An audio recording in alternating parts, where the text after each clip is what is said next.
Good morning, তোমরা কেমন আছো? আমি ভালো আছি।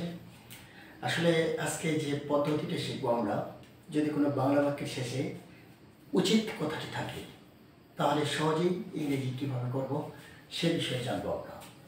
আসলে একটিমাত্র গঠন দিয়ে হাজার হাজার বাংলা বাক্যকে ইংরেজি করা যায়। এটা reality and actually it is truth.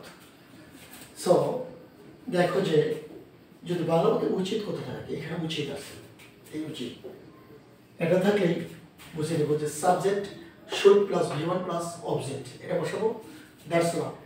Total Bangla sentence সহজে ইংরেজিতে গঠন করতে পারবো। ওকে, তাহলে প্রথম ফার্স্ট বাংলা, আমাদের সময়ের সঠিক ব্যবহার করা উচিত।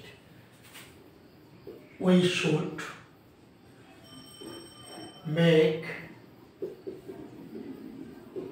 Use of time. We should make use of time. আমাদের উচিত সময়ের সঠিক ব্যবহার করা। ওকে, তোমার নিয়মিত দৌড়ানো উচিত। You should run regularly.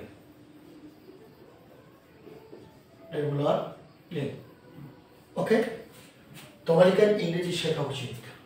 তোমালিকা should learn English. Okay? English. তোমালিকা ইংরেজি শেখা উচিত। তোমালিকা should learn English. এভাবে প্রতিনিয়ত যদি আমরা ছোট ছোট স্ট্রাকচারগুলো মনে রাখি বা শেখার চেষ্টা করি বা শিখে থাকি, তাহলে যে কোনো বাংলা বাক্যকে খুব সহজেই ইংরেজিতে ট্রান্সলেট করতে পারবো। ওকে, যদি ভালো লেগে থাকে অবশ্যই আমাকে ভালোবাসে। ধন্যবাদ সকলকে। Best of luck.